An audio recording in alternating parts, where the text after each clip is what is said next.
Hi, welcome everybody. My name is Henry Wendisch. I'm a stock analyst at NuWays, and together with Dr. Reuter, we are hosting this event today and would like to welcome everybody to join us for this afternoon for some special and interesting companies. We have Frequentis, PORR and AT&S with us today, and I will kick off with some organizational stuff. So we will have a Q&A at the end of the last presentation, which you are very much welcome to ask questions for. If you have a question, you can either press the raise your hand button on the bottom of the screen, or you can type a question in the chat function. But without further ado, I'd like to hand over now to Mrs. Eva Reuter for a brief introduction. The stage is yours.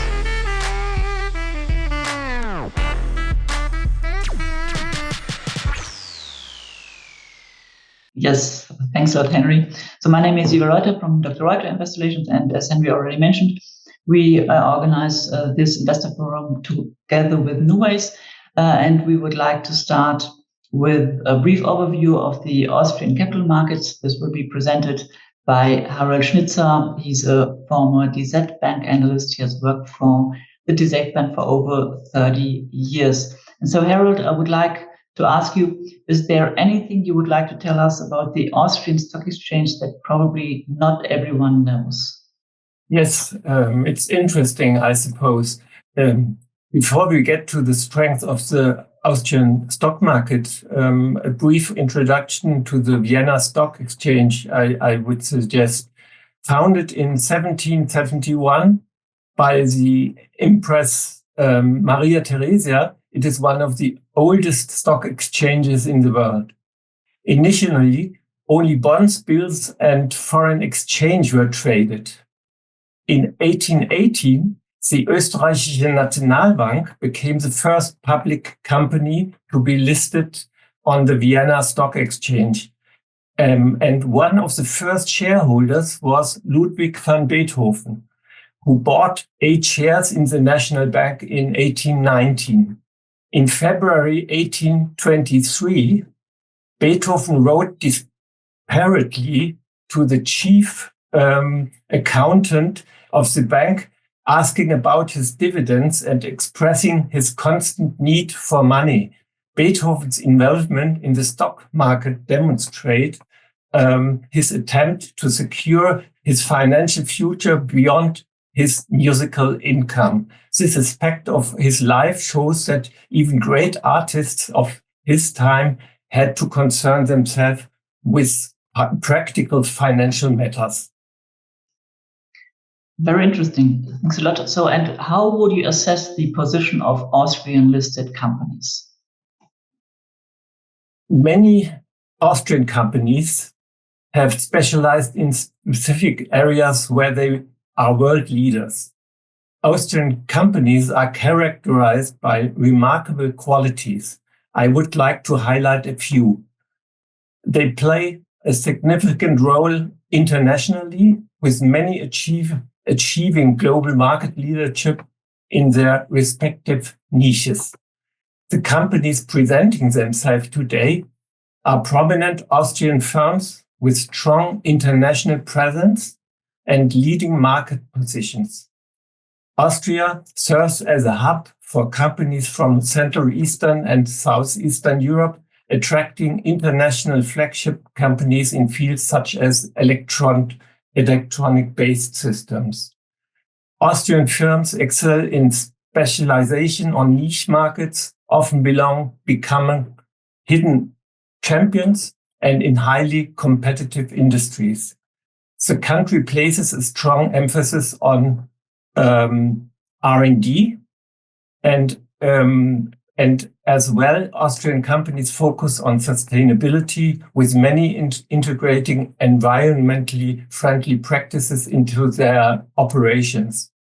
The global competitiveness of Austrian products and services is reflected in the country's export success, with exports making up almost 60% of the entire economic output. In summary, the Austrian equity market is characterized by favorable valuation, high dividend yields, and a positive economic outlook. I will come back on that in the next slide. Yes, wonderful. I think that is extremely interesting. And regarding further questions, what are the strengths of the Austrian stock market? Well, the main thing is a low valuation, which offers investors the opportunity to invest in potentially undervalued companies and benefit from future price increases. This is astonishing given the favorable environment. At the end of the slide, you see a comparison of the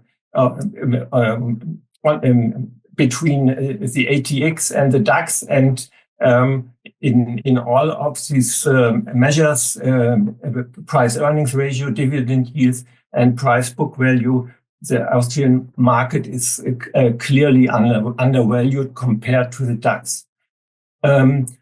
The Austrian stock market covers a wide range of sectors, including, well, these companies of today, building constructor industry, electronic software, all those things. And the growth opportunity are there. And we think it's worth to look closer at the Austrian market. That would be my part of it, and I give it back to you, Eva. Thanks a lot. I think that was a really interesting introduction about the Austrian capital market.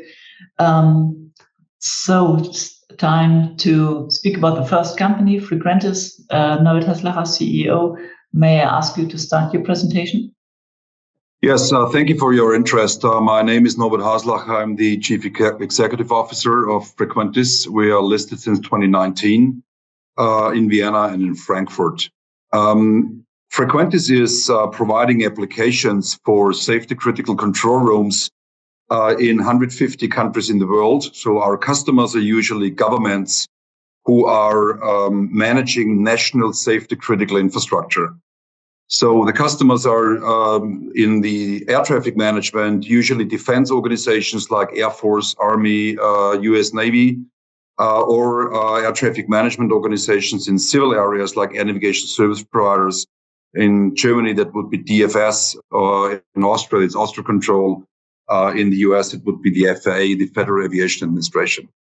The other segment we address is the public safety and transport organization. So public safety is usually police control centers, fire services, emergency and medical services, but also public transport control centers and maritime control centers managing coastlines, coast guard, offshore or port authorities. So what you see here is that our focus, we are very much focused on a niche. The niche is safety critical control centers for national safety critical infrastructures. So our half year was very good. So we have been growing again since 5 years now. So since COVID, we have been growing every single year. Also, the first half year was very good in order intake, orders in hand, and revenue growth. As a family company, 68% is still with family members. We maintain a high equity ratio and a net cash position at the end of the half year and end of the year. EBIT is, as always, in public sector business, seasonality negative or around zero in half year, and the whole profit is done with the milestone delivery in the second half year, which we have done over the last couple of decades. So next slide. What are the typical projects we sell? I have chosen 3 of them. One is, as we are in Germany now, we renew the radar data network for the German armed forces. Of course, due to the Ukrainian-Russian war, NATO is required to invest much more in upgrading their military infrastructure. Germany has provided 100 billion special budget to renew and upgrade their military infrastructure, and Frequentis is part of that renewal cycle. The large contract we have secured in Germany is a nationwide sensor network at 22 locations for German armed forces to be renewed and upgraded to NATO standards. Another program which is typical for Frequentis is recently won. The Federal Aviation Administration has selected Frequentis for the digitalization of their air-to-ground communication network. That's a budget which was allocated of around $500 million of the FAA for Frequentis to renew the network over the next 7 years and then maintain it for 15 years to be able to connect to IP networks. And another typical example for public safety is Frequentis has developed a cloud-ready solution for communications for police forces and fire brigade recently. We now found a partner for the United States to take our software and sell it to counties because their police forces are organized on county level, and to sell our software into the US market, do the selling, do the implementation and the maintenance for us as a collaboration between Tate as a world market leader in the United States for radio communication network, plus our LiveX for the software element in the console business in managing comms in the different counties. To show you a little bit about our footprint in Germany. So Germany is a very large market for Frequentis. It's around 10% of orders come from Germany. We are active in all segments in Germany. The biggest segment is the German Armed Forces, where we deliver the National Control and Reporting Center in Uedem, also the air situational picture for search and rescue in Germany, and the voice communication for all 20 plus military airports. We are also in the maritime control centers, Nautic Center, Harbor of Hamburg, Maritime Safety Center, Cuxhaven. And we also deliver around 2,500 working positions for the German railways. To make very clear, we are not responsible for the delays of the German railways. So that's a voice communication system. I know that the German railways are at the moment not very much appreciated in Germany. We are meanwhile market leader for police force centers in Germany. So 1,800 working positions have been delivered to 7 federal states in Germany. And we recently won 8 federal states in Germany to deploy our LiveX control center solution into the cloud of an additional federal state for police forces. And of course, one of our largest customers is DFS, where we deliver voice communication systems and remote tower systems in Saarbrücken, Dresden, Erfurt, which are managed out of Leipzig, 600 kilometers away, plus Braunschweig and the DLR airport in the middle of Germany. So when we see our first half year 2024, you see that we have been growing in all our regions. As I said, we deliver to 150 countries in the world. If we cluster that in Europe, Americas, Asia, and Australia, Pacific, you can see that all regions have been growing, and that's a continuous path since our listing 2019. 64% is still, between 60 and 65% is still Europe.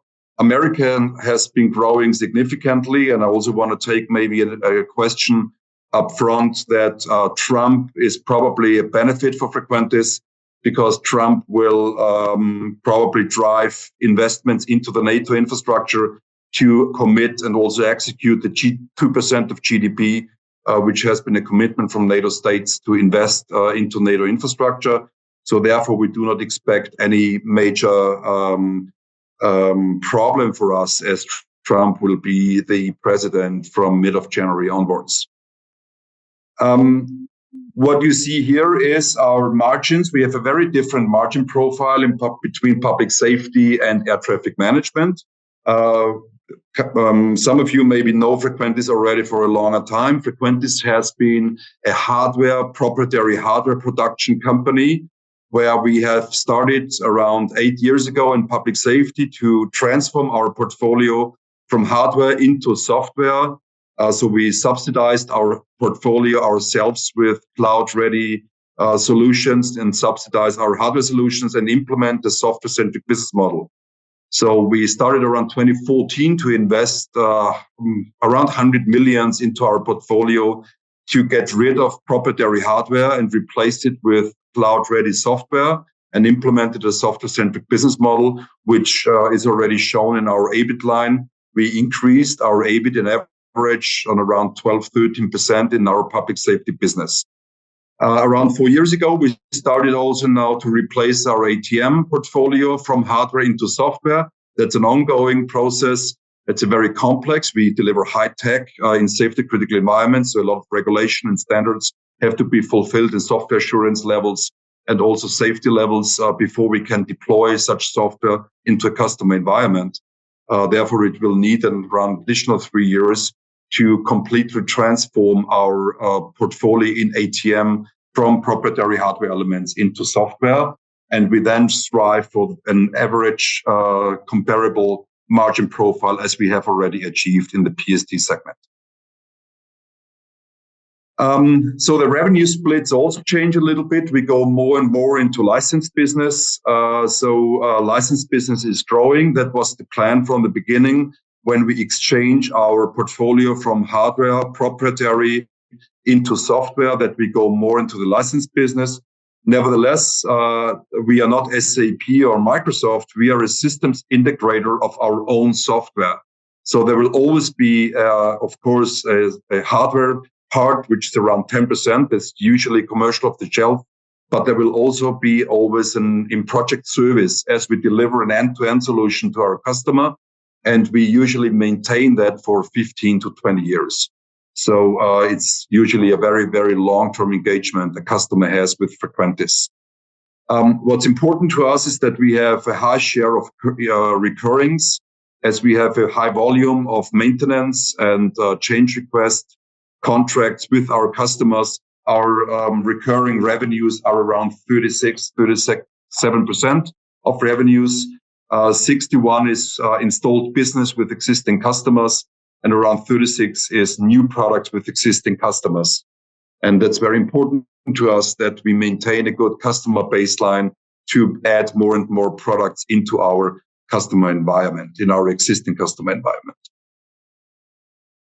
You also see that since our IPO, we have been very active in merger and acquisition. So we have two strategic directions in M&A. One is to add additional products to our portfolio to get more and more out of the addressable market within the safety critical environment. So we have bought a company in Germany, Orthogon, Atrix in Germany, ATC in Canada, and a defense company in Australia, as Australia for us is very important to deliver to the United States due to the Five Eyes, now AUKUS collaboration in the military sector. But what we also have bought is technology, as we implemented a new decision line, make or buy. So it's not necessary for us to do everything ourselves to save time to market. Therefore, we have decided to buy technologies from the market, mostly from family companies who have the same culture, behavior like us, and add them to our technology base to be faster in delivering our solutions to our markets. Last slide. What's the outlook and management agenda for 24? Currently, we are in the most busiest month in the year. December is very important to us because the governments usually want to spend money in December to get rid of it. Therefore, we are open to take it. So December is a very important month for us also to close our milestones. As I said, we are underlying a seasonality in our margin profile as we do all our margin in the second half year. So we have a very good orders on hand profile also by the end of the year. So as I said already in the beginning, we expect higher order intakes in 2024 than we had in 2023. That statement is still valid. So we are looking forward to a higher order intake already in 2024 and also higher revenues in 2024. So our growth path is still intact. And also the EBIT margin guidance we have given, and which is also in alignment with the consensus of our banks, is around 6% by the end of the year. And also this is still a valid figure as we see it today. That was it. Thank you very much. And we will give the stage to the next presentation. Thank you. Thank you, Mr. Haslacher. And now next up is also an infrastructure company, which is PORR. Please go ahead and share your presentation. And then you can unmute yourself, Mr. Eiter, and just go at it. The stage is yours. Yeah, thank you very much. Good afternoon, and thank you very much for your interest in PORR also. I'm Clemens Seiter, CFO of our group. We are a construction company, actually, with a size now of developing towards 7 billion of production output, one of the top leaders in construction. Actually, we're the oldest listed stock at the Vienna Stock Exchange. We've been listed since 1869. So we got a long history, especially in Austria. In 2010, our CEO entered the company, and from then on, we developed to a European leader. You can see on this slide our geographical footprint. The yellow countries here are so-called home markets where we're delivering our full pipeline. Actually, we're a full service provider in construction, doing everything from design and build down to operate and demolish too, which is very important, especially in industrial construction. Design and engineering is becoming more and more important and offering opportunities. Most of our business we do in infrastructure, about 60%. And infrastructure is actually a market that's offering a lot of opportunities, especially in our markets here, especially in our CEE countries, based on European funds. There are a lot of investments in new infrastructure, especially in Romania, also in Poland. In Romania, it is the goal to increase the highway network from nowadays about 1,000 kilometers to more than 2,000 in the next year. So that means more than doubling of that infrastructure here. And based on that, we've been growing that business from about 100 million euro 4 years ago to more than 400 million this year. So this means growth of 4 times in 4 years here in this special market, and based on the demand, continuing pipeline for the future. Same story in Poland.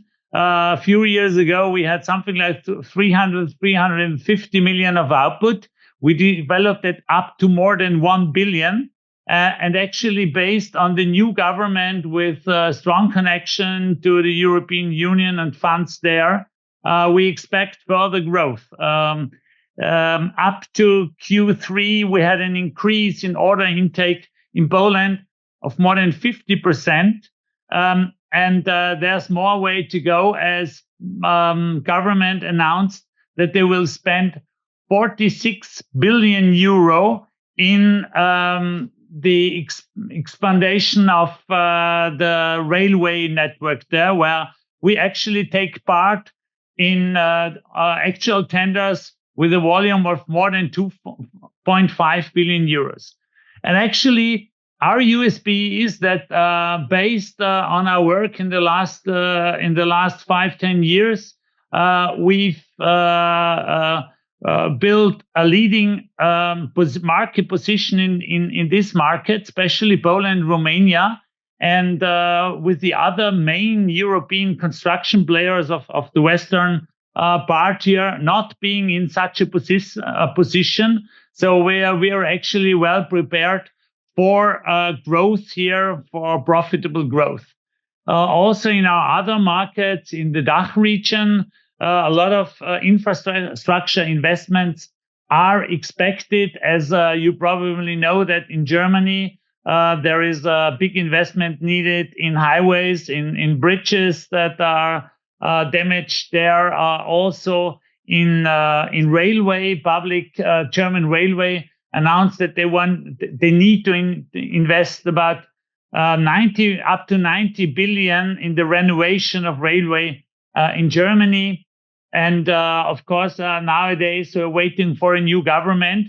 But I think as infrastructure is really suffering, it is expected that investments need to go up here, offering opportunities for us. About 60% we're doing in infrastructure, but also, of course, we're present in building construction, and there are other trends here paying off, and we're well prepared for profitable growth here too. All the expected growth in artificial intelligence needs data capacities being offered in data centers. And based on that, there is an expected boom of construction of data centers, where the total market now is at something about 20 billion euros, and it's expected to grow to more than 70 billion euros the next years. We've been building such data centers for global players in this in the IT sector. So we got the references here, and based on that, we're pretty sure to achieve new contracts as we did this year. In Q2, we acquired a contract in Frankfurt. Before, we've been delivering in Warsaw and Berlin. And with one of our main customers here, we're expecting a big pipeline for Germany and Poland next and in the coming years. Also, another important trend for further growth is demographic change based on aging of society. Billions need to be invested in the construction of hospitals and rehab clinics.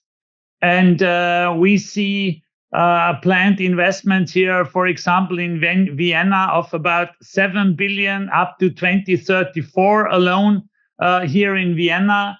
And as this is a special market, also like data centers, there are not many competitors that are able to deliver the top quality in reduced times, which are necessary to be successful in that part of business. We see packages coming for hospitals and rehabs in all our other markets, in Poland, in Romania, also Czech Republic, also the German market needs such investments. And based on that, we see basis for profitable growth.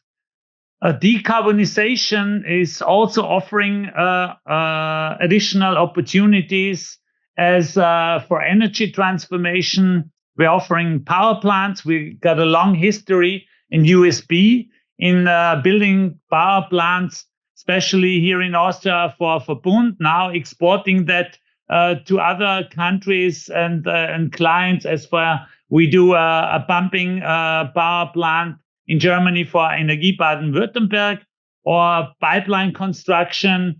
For example, we are engaged in SüdLink, which you probably know. This is a big energy pipeline that's constructed from the Northern Sea to Bavaria, where we are very proud that we can do the most important and complex part, which is building a tunnel under River Elbe here. Besides that, we see other opportunities in industrial construction. For example, in the pharma business, we're delivering here for main clients like Bayer, Eli Lilly, and so on. Also semiconductor business, and altogether about 75% of our capacities in building construction we do in industrial construction, and public construction, like health sector, where we are able to achieve and grow our margins. What you maybe know and read from the newspapers is there's some decline in residential construction. This part of our business is actually very low. It's below 10%. And where we're doing such business, we're invested in social housing for big or public organizations that are still giving good pipeline here for us. So actually no downside from that too. So on this slide, you see the market figures and expectations for the construction business on the left side here, especially in CE, you see growth potential of 3.8% next year, 5.7% in 26. So a lot of offering. On the right side, you see the big in infrastructure programs that are here and the basis for our growth in business. Clemens, it would be necessary maybe 1 or 2 further minutes that we hand over to AT&S during the next minutes, please. Okay. So you see here you see here development of our output. You see almost 7% growth over the last 3 years, and more important, our earnings, which increased from 21 when we did our last capital increase, from 56 to 92 million. So actually, that's a growth of 65% in EBIT, and we see further growth. We expect EBIT margin of 2.5% for the whole year. Actually, we started off 3 years ago, but 1.5, so that's really big increase. We also paying good dividends, as our dividend yield last year was up almost 6%. We are now also included from December on in the ATX for the top dividend shares.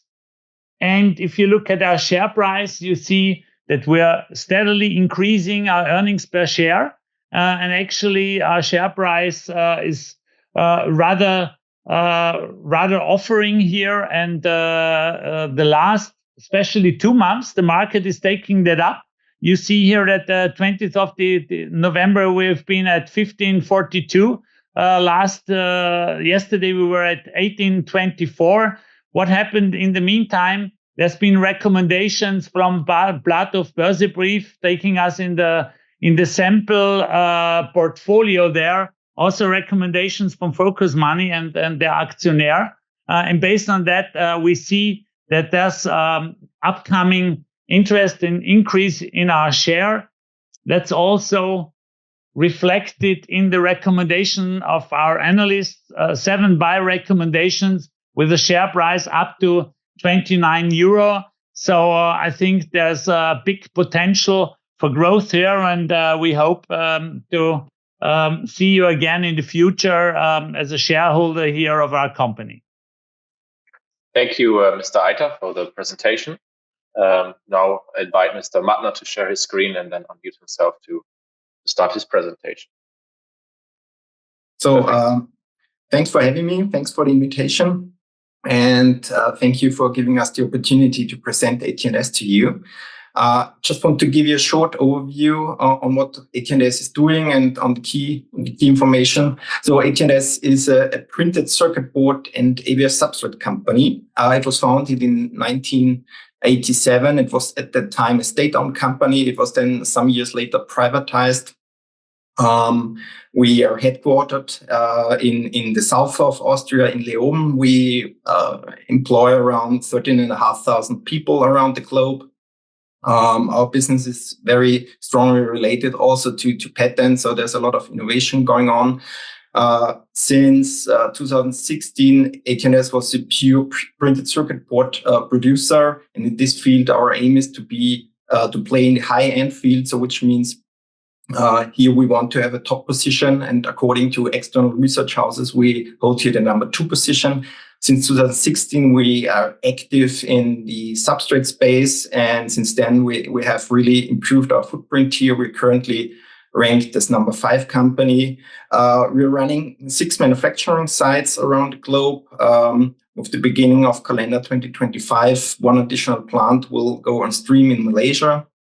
From a size perspective, AT&S generated approximately 1.55 billion last year. Market capitalization at the moment is around 524 million. Once again, on our footprint, so we are still a European company, but besides of our 2 sites in Austria, and as I said before, we're running production hubs around the globe, mainly in Asia, of course. So in India, Korea, but the big production hubs are still located in China, and this can be seen also on the employee figures here. AT&S is in the PCB field just one of the 2 companies that is not from Asia.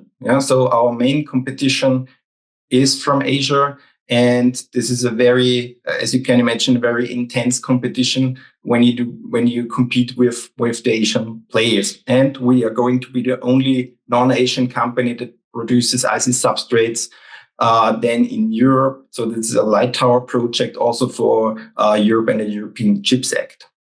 What are we producing? So I said before, printed circuit boards. Printed circuit boards are basically the nervous system of any kind of electronic device.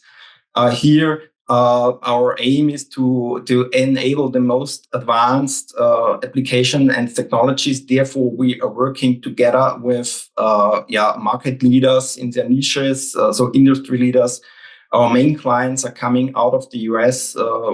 We approximately generate 1.1 billion with US clients. The rest is in Europe and Asia. ABF substrates here, we are mainly focusing on the computing space. I come to the functionality of the IC substrates later on. And the newest field and where we are constantly growing is the substrate for modules or PCB for modules. So I think modules are not so familiar, but you carry around modules day by day. Think on your smartphone, you use the functionalities like Wi-Fi, like Bluetooth, like the camera.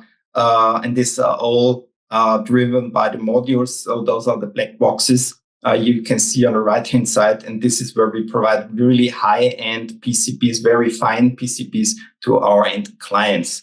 So here again, you can see how it's all built up. In the bottom of the page, you see the printed circuit boards. In former times, we used cables. This was substituted by printed circuit boards. Then you have on top when you have, for instance, a notebook in front of you, you will certainly have an IC substrate included.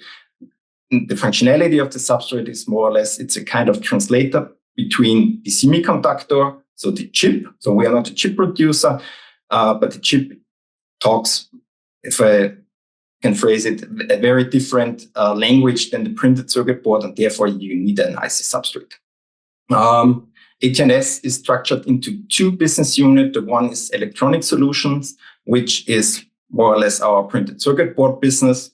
It generates around 2/3 of our revenue still. And here we are targeting end markets like consumer devices. Here the most important part is still the smartphone business to us.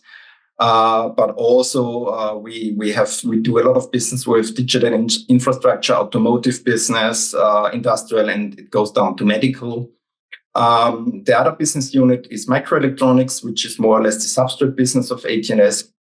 And here it's the most part of our business is focusing on the computing side. So everything from notebooks, desktop PCs, servers, high performance computings, everything that is also driving to more or less AI, but we are also doing things or substrates for networking and also for 5G applications. So maybe here you can see what's going on in the printed circuit board business. Unfortunately, we are very, very restricted on providing client names. So we can just show you here who are potential players or the market leaders in their fields. And you see here, I think the who is who of the global industry and the market leaders also in the industry. So the only name I can provide you is AMD here. Here, AMD has been a client since now 2 years. And the aim in this field is really customer development. So growing on the one hand side, the volume with existing clients and further penetrate the market. So our aim is here to really further diversify our business here in this field and to gain more traction in the areas of optical transceivers, power embedding, and AI infrastructure. In the substrate space, here the focus is clearly on customer diversification. I think this is also driven by the fact that we kicked off this business in 2016 with just one client. We grew up with this client, so we were really were driven by this client, and we all gathered together the capabilities to become, I think, one of the market leaders in this field. And here the application areas are again computing, so high performance computing, AI, edge computing, cloud computing servers, and things like that. Yeah. So here we are very successful in diversifying our client portfolio. So our aim is really to bring more and more clients on board, and to really reduce the reliance on the existing client. Where do we want to grow over the years? So client computing, I think it's not the best place to grow, because the market is more or less saturated. So here, over the midterm, we think there are the best opportunities in the server and cloud computing, networking, and everything that is related to AI. Yeah. What drives our business? I think it's more or less about data. Yeah. Data. It's data creation, data storage, analytics, transmission, and all this is driven by, and the big trends is 5G, big data, AI, blah, blah, blah. Yeah. And this is having a big impact on digitalization and electrification. Yeah. And those are continued driver, because all those trends generate enormous data volumes. Yeah. And data volumes, as I said before, need to be analyzed, transmitted, created, and processed. Yeah. And this is driving our end markets and the end market applications. We are heading towards much more powerful applications when you think on processor landscape. Yeah. From NVIDIA, from Intel, from AMD. Yeah. This is all having a big impact on our server, on our substrate business, but also on the PCB business. What are we doing to participate for this trend and to lay the ground for further growth? Is we initiated a very big investment programs. On the one hand side, we said, okay, we bring back the substrates industry to Europe. Therefore, on the upper part of the slide, you see this HTP3 plant. This is here in Leoben in Austria. It's a smaller plant. And here we will do substrate production for smaller clients, for small series, but for very high-end applications. And in Kulim, this is our biggest investment project so far. Here we are going to start production in the first calendar quarter. Current client there is AMD, and with Kulim we will really drive forward also our geographical diversification. Just give you a short view on what's happened this fiscal year. So AT&S is a shifted fiscal year, which started at April 1st.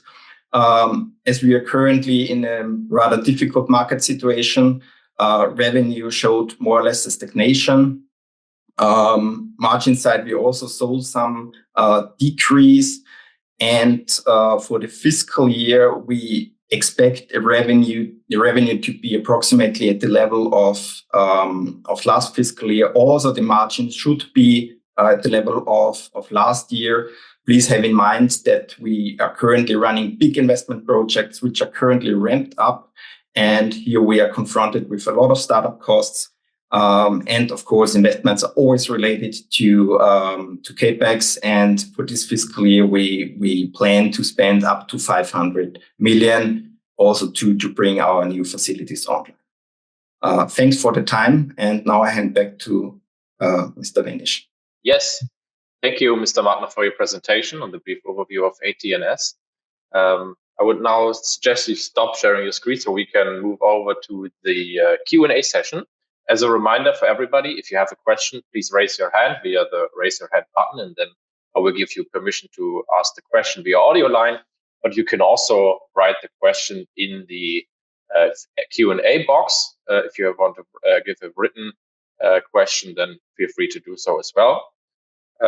So yeah, we are now open for your questions and invite everybody to ask questions on any of the three companies that have presented today. Maybe, Henrik, we could start with the questions I sent to you. Yes. We have we have one question already pre-sent to us. It's for Frequentis to Mr. Haslacher. You have basically took it and also already answered in your presentation regarding the European business. So the question is, could the election of Trump have a negative impact for the business in the US? So a little bit different to what you've answered. You said that it's good for the European business, the Trump election, but how does it look for the US business in specific? Yeah, we are in the US since 20 years, and due to the Buy American Act, we have implemented a local value chain, which is covering around 80% of our projects on site in the United States. The transfer is only licenses, so we license from Vienna our applications to the US, and the value chain then is conducted on site. Therefore, we do not expect any major influence by Mr. Trump being elected or being in charge from January onwards in the US. Thank you. I think that that made this clear. So everybody, please raise your hand. We have, Harald Schnitzer, you raised your hand, but you're open to speak. So if you have a question, please go ahead. And then we'll have one on the chat afterwards. Thank you, Henrik. My question applies to all participants of today. What strategies are in place to maintain competitiveness given Austria's structural challenges such as high energy costs and labor expenses? Who do we want to have answer first? Well, I don't mind. So maybe I kick off. I think energy costs are not so important to AT&S. We are more confronted with material costs. I mean, I think especially the labor, so the salary increases over the last 2 years, I would say are a burden also for Austrian operations. We also see salary increases in China, of course. So I mean, this is a structural trend there, but especially here in Europe, it's not so easy to handle. Maybe I take on for us. In general, it's the same that energy prices are not that important. Nevertheless, we are hedging our expenses there as we do hedging for diesel, which is actually the most important source of energy for us. We're carefully watching the markets there also for gas, but that's a smaller part. And so we're looking forward, and actually prices now for doing some hedging of gas are pretty favorable. And based on that, we are hedging a good share of our business there. Actually, we are also benefiting from material prices coming down. That's why the labor cost increase was not a big issue for us. So it was something like weight off in the last 2 years. As we see inflation coming down, we see that the pressure at that part of our cost is lowering. Nevertheless, actually, we strongly put into our tenders the expected increases by salaries on one side, on the other side. For all our long-term contracts, we've got indexation of our revenue there. So all the increases are, let me say, more or less automatically connected to inflation increases and therefore hedged by our contracts. Thank you. And Mr. Haslacher now, please. Yes, same profile. So energy is not really relevant for us. Of course, labor costs are less than 50% of our staff globally is based in Vienna. I mean, nevertheless, we faced a significant increase in salaries due to the negotiation result between unions and industry the last 2 years. It was 8% annually on current salaries. Due to the mechanisms we have in our contracts, escalation clauses have been applied. It's government contract, so we are allowed to increase salary cost increases to our contracts.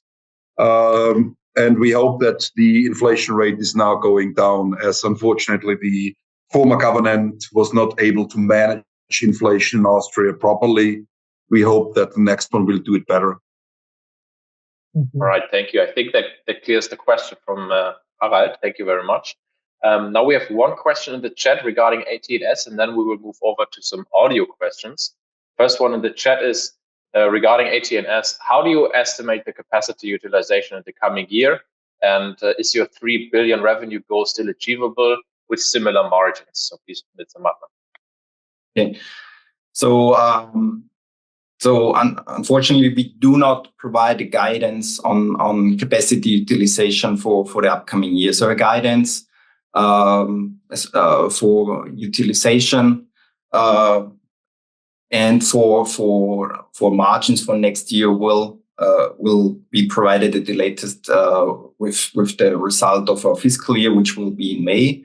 Midterm guidance is out. It's based on our most probable forecast we receive by the clients, by market expectations, and unless, of course, we do not receive other information, it's still out there.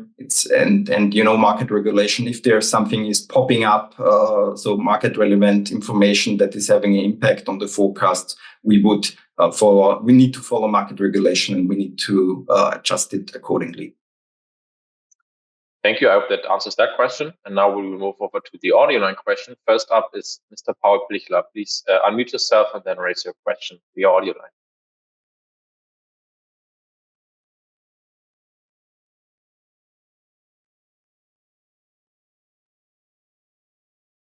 Mr. Plichler, we cannot hear you, but you have unmuted yourself. But something seems to be wrong with your microphone. Hello, can you hear me now? Yes, now. Perfect. Please go ahead. Thank you for the call and also for all the presentations. My question is for Mr. Haslacher. I would be interested because of the margin situation. You said the downturn in the margins is because of the transformation between hardware and software business. And yeah, maybe you can give us a hint or how long will this transformation last? And yeah, maybe some more insights here.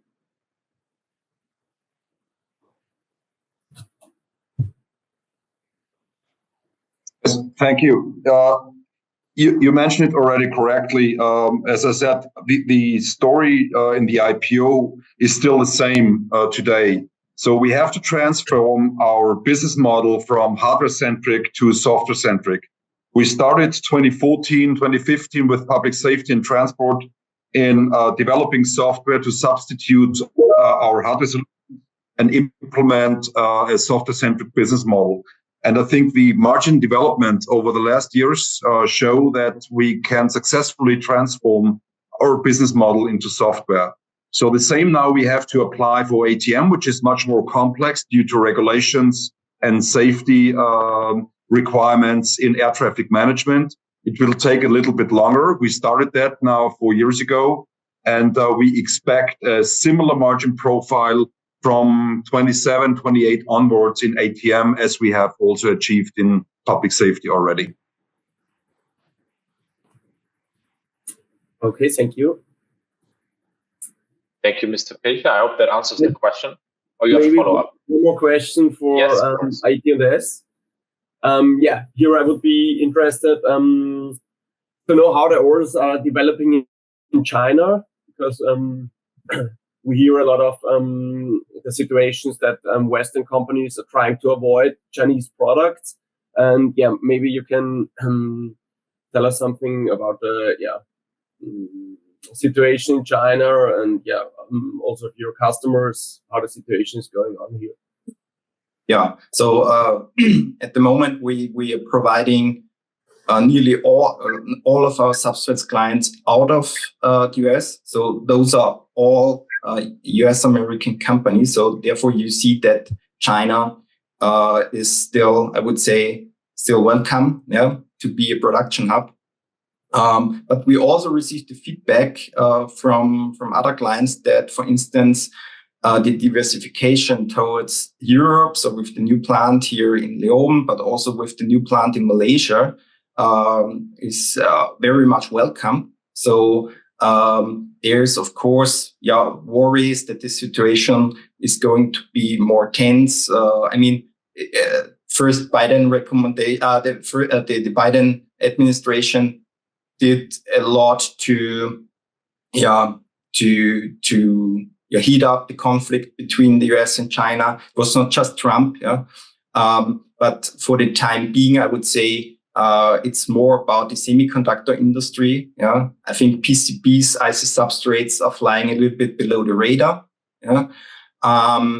But as I said before, for the time being, we are able to provide any kind of applications or substrates for applications out of China. And also, as I said before, those are all US American clients.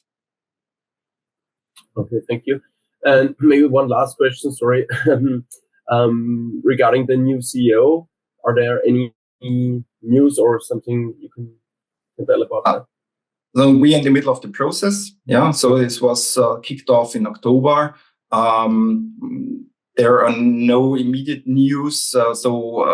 What can I tell you? It could be an internal person, could be an external one, but the process is running. And I think it will take some time, but there are no big news for you at the moment. Okay, thank you. Thank you. Thank you, Mr. Pichler.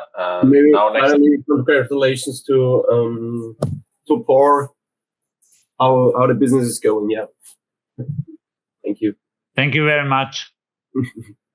Welcome. Thank you, Mr. Pichler. Now, next up for audio line is, please excuse me if I don't spell this correctly, Ryan Lacey. Please unmute yourself now. Hello, hi. I would have 3 questions to AT&S. Should I go one by one or? Yes. Okay. So the first one is on the ramp up of the new plants, which is kind of a plan for the beginning of next year. So maybe you can just kind of indicate whether you're already doing some preparations or you are still kind of waiting for the final note by the customers. No, we are in the middle of the preparations, of course. I mean, in our business, it's usually the case that you need to prepare for every kind of product or application. So, for instance, when a client ramps a new processor or a new chip, we need to qualify for these chips. We need to adjust the production accordingly. We need to do the qualification so that when the product is launched, we need to be qualified. We need to be ready for mass production. We need to take care about the quality, so the quality is in line with the client expectations.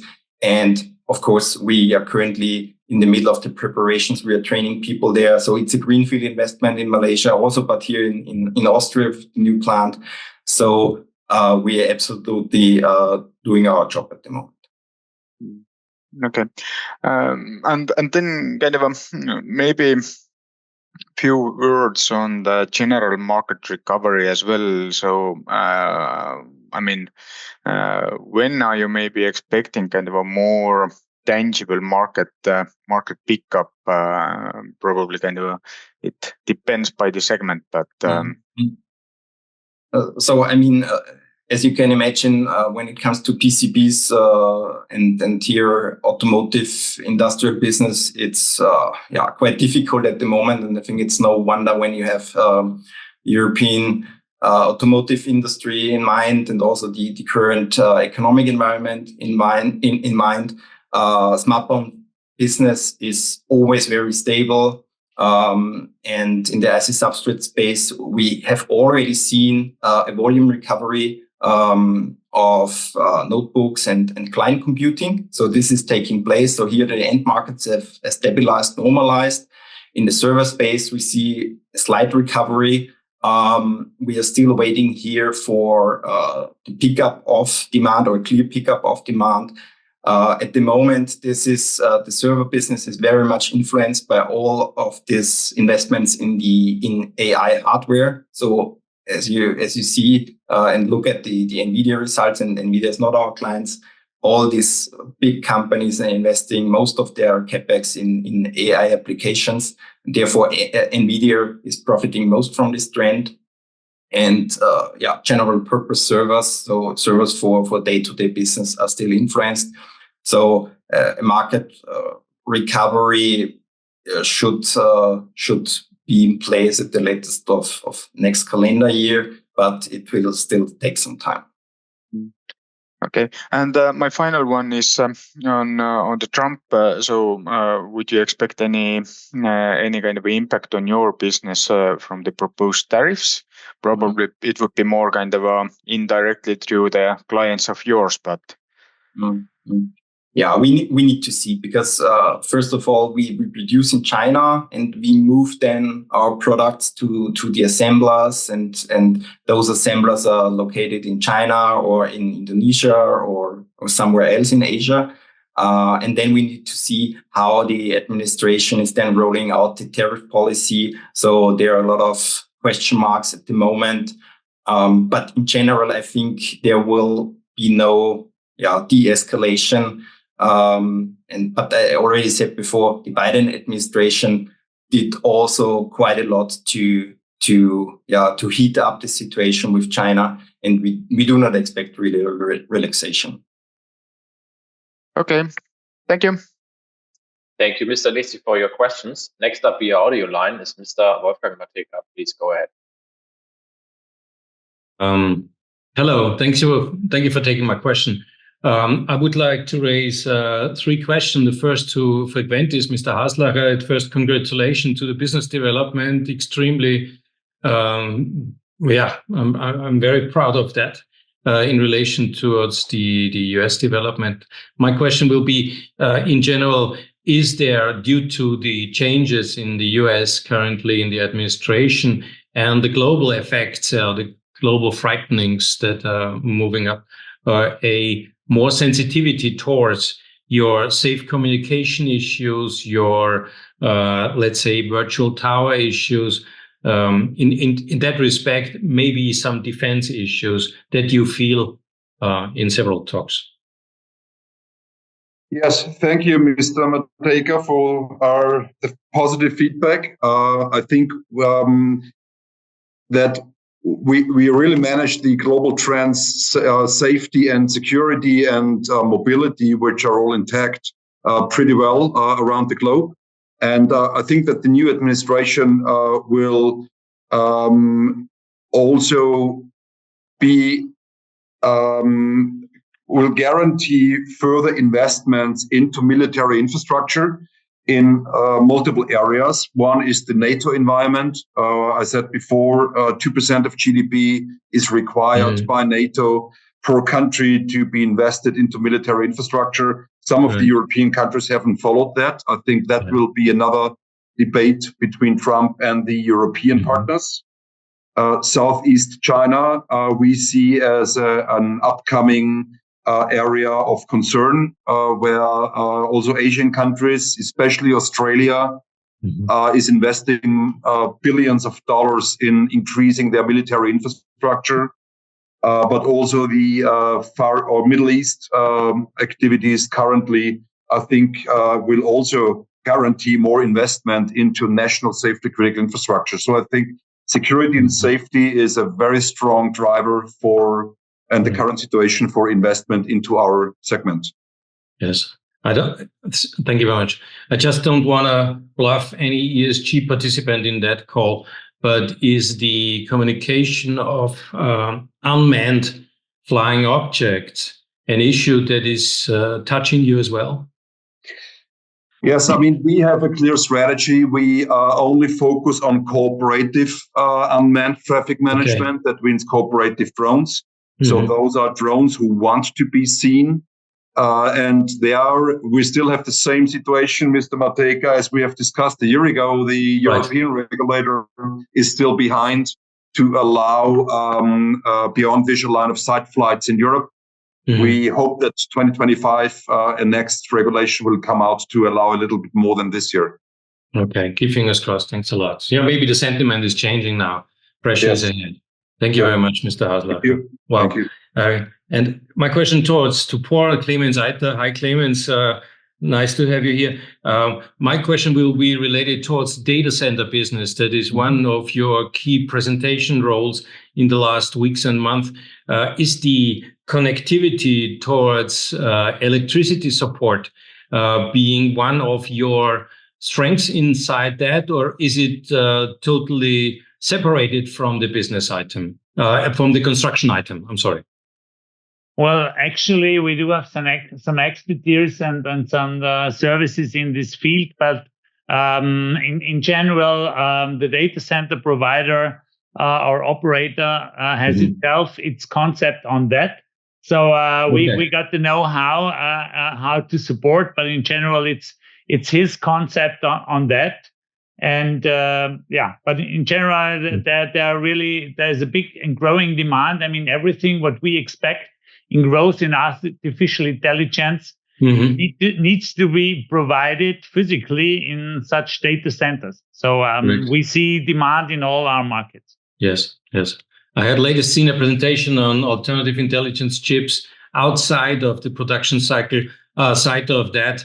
And they have to ask before that they are allowed to use the electricity item of the location, because they expected, and this was the case, that the stream on that has been so heavy that nobody else was able to take a view on the TV screen. Okay. Well, that's an issue. I mean, it depends on the size of the data center. But for the big data centers, actually need own pumping power stations. Yes. And therefore, it's generally the question where to build such data centers.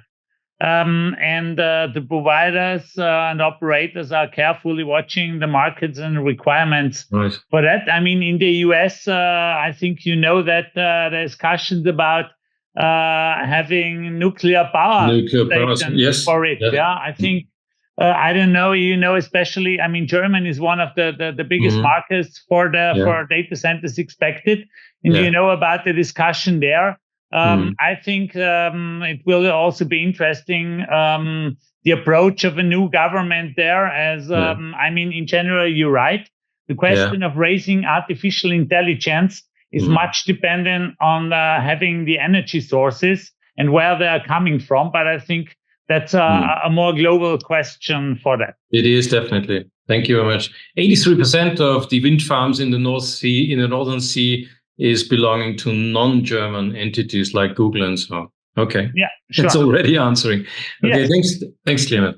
And my last question is to AT&S, and I'm so sorry, but somebody has to ask for, and it's not because I'm happy about. So the passing away of Hannes Androsch yesterday just gave some kind of shock in the market, but nevertheless, it would have to provoke some reaction on your clients or some kind of your suppliers base, and maybe internally there have been some words as well.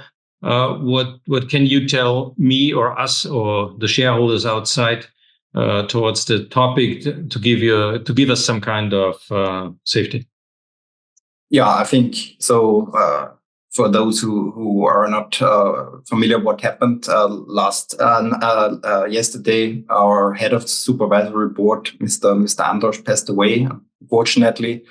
I think he was in the beginning of the 90s one of the persons who took the company private and was a constant companion. He was head of the supervisory board for more than 25 years, and he was always very committed to the company. He was always committed to the long-term development of the company, together with, especially with Mr. Dörflinger, the second biggest, the biggest shareholder of AT&S.